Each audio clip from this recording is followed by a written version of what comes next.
जय श्री राम दोस्तों, कैसे हैं आप सभी। आई होप आप सभी बहुत अच्छे होंगे। तो आप सभी का मैं अभिनंदन करता हूं अपने चैनल पे। और आप सभी को मैं यही बताऊंगा कि आज श्री रामचरितमानस की रचनाकार की वो कहानी बताऊंगा जो बहुत से लोग अनजान हैं और बहुत लोगों को इस बारे में पता ही नहीं है। तो आज मैं आपको वही बात इस वीडियो में के माध्यम से बताऊंगा ताकि आप सभी लोग भी ये जान सके कि श्री रामचरितमानस को लिखने वाले श्री वाल्मीकि जी आखिर किन के अवतार। और मैं आपको बता दूं कि श्री रामचरितमानस को लिखने वाले महर्षि तुलसीदास जी किसी और के नहीं बल्कि महर्षि वाल्मीकि के ही अवतार हैं, जो कि रामायण की रचनाकार हैं। मैं आपको उस समय की कथा बताता हूँ दोस्तों कि जब श्री रामचरितमानस को लिखने से पहले जब हनुमान जी ने उनको वो सारी बातें बताई कि वाल्मीकि के ही पुनः अवतार आप धारण किए हैं, जो कली काल में आपको रामचरितमानस की रचना करना है। आखिर ये कथा क्या है, चलिए आपको ले चलता हूँ। तो आपको उससे पहले मेरे वीडियो को चैनल को सब्सक्राइब कीजिए और चैनल को शेयर कीजिए और वीडियो को लाइक ज़रूर कीजिए, क्योंकि आपके लिए इस तरह की धर्म गाथाएँ, धर्म की कहानियाँ आपको सुनने को हमारे चैनल पर मिलती रहेंगी। तो आप लोग प्लीज़ एक लाइक और चैनल को सब्सक्राइब ज़रूर करिए। तो चलिए दोस्तों स्टार्ट करते हैं कि आखिर वो कथा क्या है।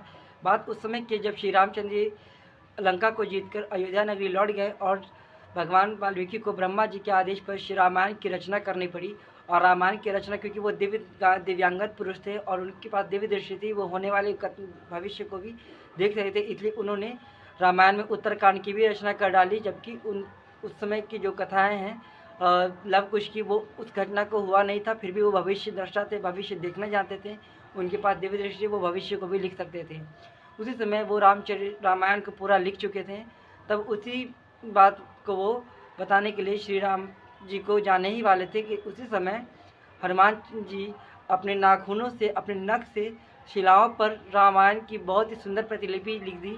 और इतनी सुंदर कलाएं जिनसे उनको भी ईर्ष्या होने लगी कि आखिर इतनी सुंदर रामायण तो मैंने भी नहीं लिखा, और इतनी भव्य और इतनी अच्छे तरीके से लिखने वाला रामायण को जब हनुमान जी लिख डाले हैं तो मेरे रामायण को तो कोई भी नहीं पूछ सकेगा, ना ही कोई पढ़ेगा, क्योंकि जो उसमें भूमिका निभा रहे हैं उनसे बेहतर कोई भी नहीं लिख सकता, क्योंकि वो दृष्टा है। लेकिन जिस उन्होंने भूमिका निभाई हनुमान जी ने पूरे रामायण में, तो उनसे बेहतर कोई रामायण लिख नहीं सकता। ये इस बात की ईर्ष्या उनके मन के भीतर आ गई। लेकिन कहते हैं ना कि जब मन में ईर्ष्या हो तो उसका दंड भी भुगतना पड़ता है। बस वही बात उन्होंने हनुमान जी से जाकर कह डाली कि जब हनुमान जी के समक्ष गए तो हनुमान जी ने उनके चरणों में शीश नवाया और उन्होंने उनसे आशीर्वाद भी लिया। फिर हनुमान जी को अभिनंदन भी किया और फिर उनसे कहा कि भगवान मुझे आपसे एक वरदान चाहिए। तो हनुमान जी ने कहा कि कहिए महर्षि, आप क्या चाहते हैं, आप तो समस्त लोगों के दिवंगत शक्ति है, आपके पास दिव्य दृष्टि है, आपको क्या चाहिए। फिर वो उन्होंने कहा कि मुझे आपसे एक वरदान यही चाहिए कि आपने जो इस शिलाओं पर रामायण लिखी है, आप इन सभी शिलाओं को समुद्र में फेंक आइए। इस पर हनुमान जी ने तथास्तु कह देते हैं। और फिर भी उनके मन में क्षोभ रहा कि मैंने इतनी मेहनत, मैंने इतना सुंदर रामायण लिखा, लेकिन वरदान के कारण मुझे इसे समुद्र में फेंकना पड़ा।